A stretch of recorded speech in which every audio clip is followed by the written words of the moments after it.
Quick little update. We went to Tractor Supply last night, and they had some Orpington and some Barred Rock babies on sale. They were only $1 a piece. That's usually how I like to buy my chickies. And we picked some up. So we have 4 Barred Rocks, which are the black and white ones. And then we have 4 Orpingtons. But with these guys, I noticed this morning that one of them was really lethargic. She was kind of weeble wobbling. I couldn't quite figure out what's wrong with her. She didn't have wry neck, which means they turn their head to one side. Been keeping a really close eye on them. I was like, what is going on? And last night when I brought them home, and before I start, I just want to let you know, first of all, that my kids have no idea I'm recording. So if you hear them in the background being obnoxious, they love you.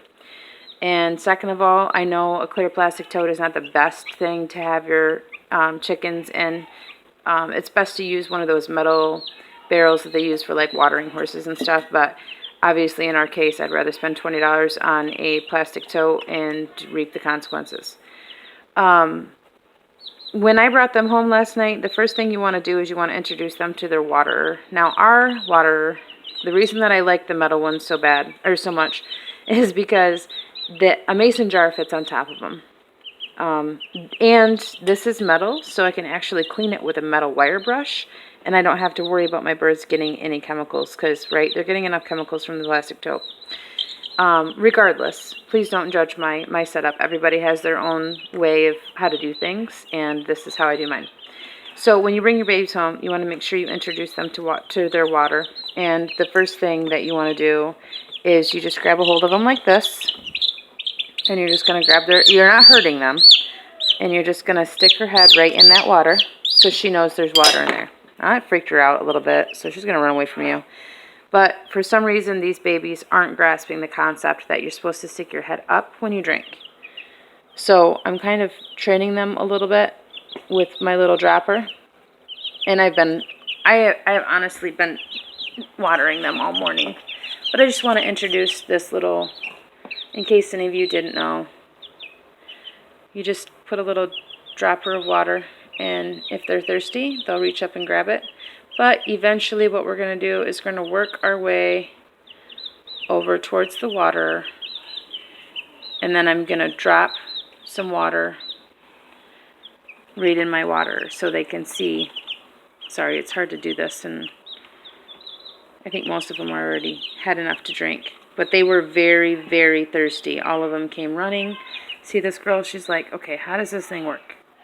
They just don't have it figured out. And the number one thing you want to make sure your chickens are doing is drinking. They know how to scavenge for food. They got their food bin down there. Obviously, it's almost gone. I have to clean it out again. But you see her? She's like, what is that? How does this work? They just don't know how that water, they don't understand how to dip their beak in that water. So we're just going to introduce the water. Now they know that they're supposed to drink with their heads up. Sometimes they just don't get it. You just have to let them learn. See, they're kind of checking it out. They're picking the glass. They watch the droplets go down. Oh, that's water down there. Okay, now I know what this is. But I just wanted to do a quick little video on my cute little fancies that I got last night, and what to do if they're acting funny. Because as a new chicken owner, not a lot of people know this little trick. Another thing is with pasty butt that I do that cures pasty butt, you don't have to worry about washing them off all the time, is I will scramble up 2 eggs, depending on how many birds you have. Usually 1 egg for 4 birds. But I will scramble up 2 eggs because I have 8 birds, and I will put a little bit of cornmeal. And what I use is the Jiffy Mix. You can buy a big bag of cornmeal, but we don't usually use cornmeal all that much. I buy the cornbread mix, the Jiffy Mix, and mix it in with a little bit of eggs. And then and when I say a little bit, probably like a teaspoon of cornmeal to 2 eggs scrambled.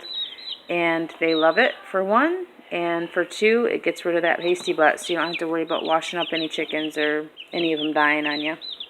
But yeah, chicken 101. I got this little dropper online. You can get a package of like 50 of them for I don't know how much, but they're pretty cheap. You can also buy them at Tractor Supply if you just want one or two. They're a little bit more expensive that way, but it's always good to have on hand because you never know when you're going to need these things. Whether one of your babies finds a stray barn cat or a baby squirrel that fell out of a tree, it's going to be in your emergency kit, so I would recommend it. I love this thing, and we've used it time and time again. And to clean it, all you have to do is take this little rubber piece off, the plastic piece unscrews, and you can boil it. You can boil the glass. So you don't have to worry about any disease transferring between your chickens. They're trying to figure it out. See, she's got it. And then she's going to teach the other ones. See how easy that was? And this is day 1. So, that's the end of my rant. Thanks, guys. Bye.